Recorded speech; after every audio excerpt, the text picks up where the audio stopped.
They told you that helping people was a good thing. They said it would come back to you, that the universe would be kind to you and people would love you for it. They said if you were always there for others, you would be important to them. They were wrong. If you really pay attention, you'll see a clear pattern. The more you help people, the more they expect it. The more they expect it, the more they dislike the power it gives you. And the more you keep giving, the faster they forget everything you did. Being kind is not bad, but it is dangerous if you aren't careful. If you help the wrong person at the wrong time in the wrong way, you stop being a leader and start being a servant. No one who wants power can be a servant. This is a key rule. A favor that isn't repaid leads to dislike, not loyalty. If you keep doing things for someone without asking for anything in return, they will quickly believe that you were just doing what you should have done. They will change the story, make your effort seem small, put you down so they don't feel like they owe you. The worst part is, they won't tell you this. Instead, they'll start canceling plans with you, talking about you behind your back, and saying your kindness is just a trick. When someone can't repay you, they have two choices. They can be thankful and respect you, or they can put you down to protect their own pride. Most people choose the second option because it's easier to say, "You're too nice," and to admit they are using you. A prince who frees a city is rarely liked, he is hated. Why? Because the people now owe him. And people hate feeling like they owe someone something, even if that person saved their lives. The same is true in your relationships. You think you're helping, but you're actually giving. People are reason to turn on you later. They ask for your help not because they truly need you, because you've taught them to. Every time you stop what you're doing to help them, you are telling them, "My time belongs to you. Your problems are more important than my peace. I will take care of your problems." After you send that signal enough, people stop seeing you as a person. They start seeing you as a tool, a helper, a crutch, a therapist. This isn't respect. It's them depending on you. And being dependent on someone without giving anything back is not a relationship. You are giving and they are taking. You call this a connection. A man who always saves others will eventually drown with them. Weak people don't get better when you save them. They just sink deeper because they know you'll come after them. You've been taught since you were a child that good people help others. But this rule was made by people who wanted to use your work, not help you grow. You were not taught to help in a smart way, but to help out of habit. Now, whenever you say no, you feel like you are a bad person. You feel cold, selfish, and distant. But here's the truth. If helping others costs you your power, your peace, or your own goals, it's not help. It's hurting yourself. A man who hurts himself will eventually feel hurt by everyone else because he gave too much. He thought they would be grateful, thought they would be loyal. But loyalty is not earned by giving more. It is earned by giving less to the right people at the right time. That's not selfish. It's a good plan. You might think you are a good friend or a good person. But every time you say yes when you should say no, you are paying a price you can't see first. It hurts your own goals. Keep dealing with other people's problems, and suddenly, your own life is a mess. You put off your own work and lose your focus. People don't just take your time. They take your ability to move forward. Second, you start to feel angry inside. You tell yourself, "I'm doing this out of love." But really, you are slowly starting to resent them. You expect something in return, gratitude, a favor, or just simple respect. When you don't get it, you feel used, but you can't say anything because you offer to help. So you keep it inside until you finally get mad, and they say you are being dramatic. Third, you attract weak people and push away strong ones. Strong people don't need to be saved. They respect boundaries and admire people who can take care of themselves. They want equals, not people who enable them. But weak people smell your habit of helping and come running.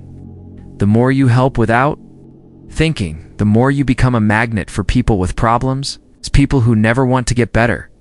The point is not to become heartless. The point is to be selective. Being selfish in a smart way means you only help those who have earned your attention. You only give when it helps you or your values. You only invest in people who give you strength, not stories. The man who helps less but smarter, is more respected than the man who helps everyone and is always tired. Stop trying to help people who won't help you back. Stop proving your worth by making sacrifices. Your time is an empire, and empires are not built on favors. They are built on clear goals and smart choices. The time of being nice to everyone is over. The age of being strategically selfish has begun. The people who get this right never need to ask for power. They become powerful. A man must choose his currency. If you trade your time for approval, you will always be poor. If you trade your time for smart power, you will never need to beg. Being useful is not the same as being respected. And being kind is not the same as being untouchable. The moment you make helping people your main thing, you give them the power to decide your worth and take it away. As soon as you stop serving them, this is why strategic selfishness isn't cruel. It is the way to protect your power, save your energy, and understand that in a world of constant demands, saying no is not just self-respect, it's a weapon. When you stop helping everyone, especially those who have grown to depend on you, they will start to make you feel guilty. They won't ask, "Why did you stop?" They will ask, "What happened to you?" As if getting stronger is a bad thing. As if becoming independent means you have changed for the worse. They'll say things like, "You used to be so kind. You've really changed lately. You think you're better than everyone now?" They say this out of fear because your detachment is a threat to their comfort. Your growth means they either have to grow themselves or lose access to you, and they don't want to do either. People who benefit from your sacrifices will not like your new behavior. They need you to be nice. They need you to feel guilty. They need you to be available. That's how they survive. The biggest lie you've been told is this: if I help enough, they'll never want to lose me. False. If you help without a plan, you become a tool, and tools don't earn loyalty. They earn use until they are no longer needed. Then they are thrown out. You think you're building strong relationships, but what you're really building is a situation where they depend on you and they set the rules. One day you'll hear things like, "I didn't ask you to do all that," or "You're always like this." These are the phrases people use to get out of feeling like they owe you. And once they see you as easily replaced, someone who will show up no matter what, they stop valuing you. Remember, the man who helps everyone ends up being controlled by everyone. The man who helps only a few people gets chased by those who realize how rare his energy is. Every time you say no, you are creating a boundary. Every time you don't reply right away, you are showing them who is in charge. Every time you walk away instead of rescuing someone, you are sending a message: my energy is valuable. You have to earn it. You train people how to treat you not by what you allow, but by what you say no to. The foolish man helps without thinking. Smart man helps with a plan. This doesn't mean you become heartless. It means you look at the request, see what the benefit is, and then decide if this help makes you stronger or only them. Every time you help in a way that makes you weaker, it's a loss. Every favor that gets you nothing in return is a tax on your value. Before you help anyone, again, use this mental filter. First, the reason filter. Why are they asking? Are they asking for advice? Or do they just want you to do the work for them? Are they truly stuck? Or do they just want your attention? Second, the give and take filter. Will they remember this, or will they resent it? This person helped you in the past, or have they just taken from you? Do they support your goals, or do they disappear when it's not about them? Third, the path filter. Does this move you forward? Is helping this person part of your plan? Or does it just get you caught up in drama and emotional chaos? Helping someone should not stop you from moving forward. If it does, you are sacrificing your future for the illusion of being a good person. The most powerful word in the language of power is no. Not maybe. Not I wish I could. Just no. No explanation, no apology. Because every time you explain your no, you give them a chance to argue. Every time you soften your no, you create doubt. Every time you regret your no, they will sense it and try again. The word no is not rejection. It is you taking ownership of yourself. It tells the world, I am not available, My time is not for sale unless it helps my own goals. The foolish man is afraid to use this word. The powerful man lives by it. So from now on, stop saving people from problems they created. Stop showing up where your presence is only expected, not truly appreciated. Stop making yourself less powerful for people who fear strength, at most. Importantly, stop helping people who would never help you rise. Because if they can't help you rise, helping them fall slower is not kindness, it's suicide.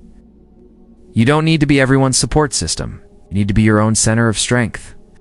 The world does not reward the nicest person in the room. It rewards the most careful, the most strategic, the most unavailable person in the room. And when he speaks, they listen because they know he doesn't waste his words or his help. The idea of helping everyone is a nice thought. But it's a performance that only weak people expect. Strong people refuse to do it. Every time you show up, for someone without question, you give away a piece of yourself for praise. That goes away as soon as you are no longer useful. The man who helps too much becomes nothing more than a resource. Not a leader, not a king, just a battery to be drained. It's time to stop believing the lie that being helpful makes you needed, that being available makes you loved, that being generous makes you unforgettable. It doesn't. It makes you disposable. Here's what they'll never tell you. Most people don't trust a man who gives too much because they sense that he needs something. Not money, but validation. A sense of belonging, admiration. And the second someone senses that you're helping to feel liked, the power shifts. You become the one asking for something, not the one in control. You become the provider, not the sector. They no longer see you as powerful. They see you as eager, and being eager is dangerous. Eager is predictable. Eager is weak. When you start to become strategically selfish, people will give you labels. They'll say you've changed. You're not who you used to be. You've become distant. You think you're better than us? What they're really saying is, you stopped being easy. You stopped saying yes. You stopped replying immediately. You stopped fixing things that weren't your responsibility. And now they have to face their own issues. They want to pull you back, not to honor the past, but to feel less alone in the present. Power requires that you leave behind who you used to be. The selfish version of you is not evil. He is efficient. He is alert. He is rising. And everyone who benefited from your old chaotic self will try to make you feel guilty for cleaning it up. You've seen it happen. The man who is always there, the one who listens to everyone's problems, the one who sacrifices his time and energy so others can feel better. What happens to him? He's the last to be invited, the last to be praised, the last to be remembered. When important decisions are made, while he was building relationships, others were building status. While he was managing emotions, others were managing their influence. While he was helping, others were climbing. And when he finally stops and looks around, he realizes something. The man who is always giving is never in charge. Power doesn't come from being useful. It comes from being needed but unavailable. It comes from mystery, from distance, from being rare. People only fear losing what they can't predict or replace. You want to help? Start by helping yourself become less available. That is where power begins. So does this mean you stop helping entirely? No, it means you help like a king with a plan, not a servant who is hurt. Here's how. First, make help a deal, not a gift. Even if it's emotional support, make it cost them something. Not money, but effort, loyalty, or trust. If they didn't have to work to get your presence, they won't value it. Help carefully, not without thinking. Let them feel the importance of receiving your help. Second, never help the same way twice. If someone needed you once, that's fine. If they keep needing you for the same thing, stop helping them. You are not their personal assistant or their emotional trash can. Help once, then let them figure it out the second time.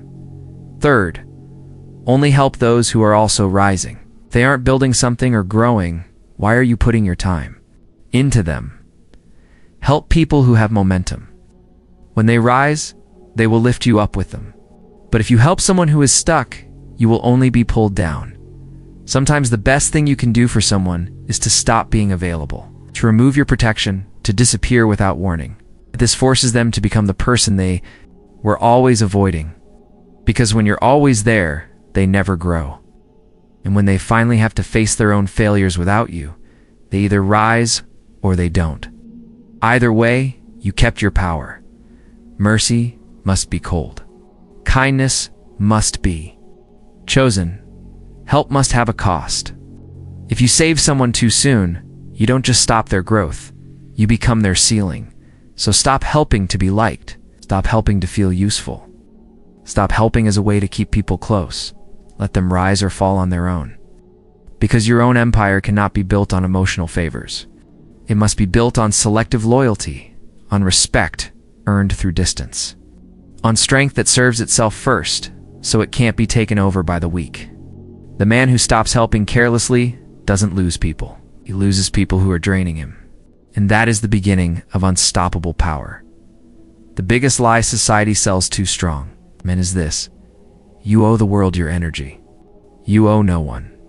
Not your time, not your help, not your emotional strength, and definitely not your power, especially to those who would never lend you theirs.